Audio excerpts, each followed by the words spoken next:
के शर्मा जी, ठीक है, कुछ तो मार्जिन पटेगा और कुछ मदद आपकी लेफ्ट और कांग्रेस कर देंगे वोट काट के, यही उम्मीद है आपको?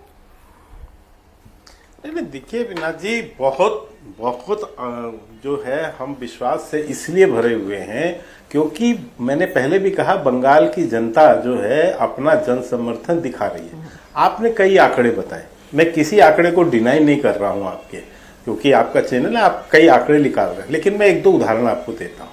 पश्चिम बंगाल से जुड़ा हुआ ही राज्य है त्रिपुरा, लगभग सेम सोच का राज्य है ये। और त्रिपुरा में क्या हालत थी, हम 3 सीटों पे थे, और जब वेव था और जब वेव चला तो हम कहां तक गए, हम 60-70 सीटों से ऊपर निकल गए। लोगों को समझ ही नहीं पड़ा कि क्या हुआ वामपंथ का, क्या हुआ तृणमूल कांग्रेस का, क्या हुआ कांग्रेस का। तो जब वेव बनता है तो ये जो एक इलाके निकालते हैं ना, ये डाटा काम नहीं आता। मैं उत्तर प्रदेश से समाजवादी पार्टी के यहां बैठे हुए हैं, मैं इनको ही बताता हूं एक बात। 2012 में क्या पोजीशन थी, 2012 में हमारी तो कुछ सीटें ही नहीं थी, और हमें सुनाया जाता था कि भाई आप तो उत्तर प्रदेश में अपनी गिनती 125 सीट छोड़ के कीजिए, क्योंकि ये सीटें मुस्लिम बाहुल हैं। लोकसभा में बताते थे 25 सीटें छोड़ के कीजिए, क्यों, मुस्लिम बाहुल है। क्या हुआ 2017 में? 2017 में क्या हुआ, हम 300 से ऊपर सीटों पे चले गए। तो आप कह रहे हैं आपको तो ये नजर आ रही है, डेटा अपनी जगह है, ठीक है, सारे डेटा धरे के धरे रह जाएंगे, बीजेपी 200 पार होगी, परिवर्तन मांग लेती है तो कोई सीमा नहीं बचती, कोई डाटा नहीं चलता। तो सिंहासन खाली करो दीदी, अब जनता आती है वाला मामला चल रहा है। आपको ऐसी वेव दिख रही है, सुनामी वहां नजर आ रही है। संजय शर्मा जी कुछ कहना चाह रहे हैं। संजय शर्मा जी, आपके पास आऊंगी और आपके पास भी आऊंगी, सभी के पास। जरा मैं एक डेटा पढ़ देती हूँ और अपनी स्क्रीन पर भी मैं चाहूंगी हमारी टीम जो है ये हमारा डेटा सामने रखे, ग्राफिक्स हमारे। 10,000 से कम अंतर वाली सीटें जो हैं कुल 18 हैं, जिसमें से टीएमसी के खाते में 14 गई हैं। ग्राफिक्स नंबर 4 है हमारा, उसको जरा हमारे सामने रखें। 10,000 से कम सीटें जो हैं वो 18 हैं, जिसमें से टीएमसी के खाते में 14 गई हैं और बीजेपी के खाते में 4 गई हैं। तो बीजेपी को उम्मीद कर रही है कि भाई कम से कम अगर 14 सीटें ऐसी हैं जो 10,000 से कम के मार्जिन पे थी तो उसमें कोशिश कर ली जाए।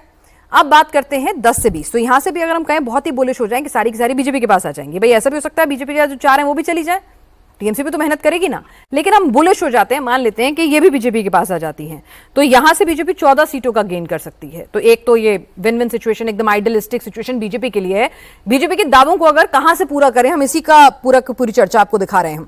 फिर 10 से 20,000 वाली 25 सीटें हैं, उसमें 18 टीएमसी के पास हैं और 7 बीजेपी के पास हैं। भाई ऐसा भी हो सकता है टीएमसी मेहनत करके वो 7 भी ले जाए, जैसे कि यहां पर अभी संजय शर्मा जी दावा कर रहे हैं कि हम ले जाएंगे। 20 से 30,000 वाली सीटें हैं 38, और उसमें से टीएमसी के पास है 34 और बीजेपी के पास है 3, यानी कुल मिलाकर 18 + 25। अगर बहुत इजीली विनेबल सिचुएशंस की अगर हम बात करें तो यहां पर बीजेपी सबसे ज्यादा फोकस करेगी, क्योंकि जो मार्जिन है 20,000 तक का फिर भी पाटना आपके लिए आसान हो सकता है, या फिर आपकी मदद लेफ्ट और कांग्रेस के वोट कट के हो जाए।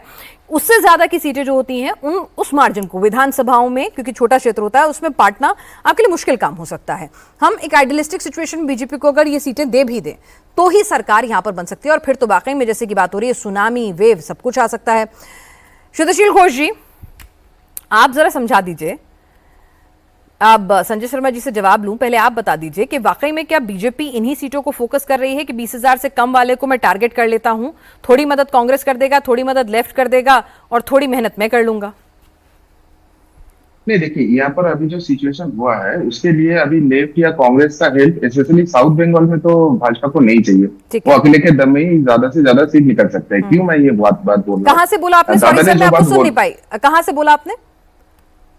ये जो साउथ बंगाल का जो 142 सीट्स का इलेक्शन हो रहा है, जो दूसरे चरण में वोट होगा, वहां पर लेफ्ट या कांग्रेस वोट काटे और भाजपा जीते, ऐसे सिचुएशन आने का कोई चांस ही नहीं है। ठीक है, फाइट यहाँ पर डायरेक्ट भाजपा बनाम टीएमसी का ही होने वाला है। क्यों मैं ये चीज बोल रहा हूँ? मैं दो डेटा फैक्ट आपके सामने रखूंगा।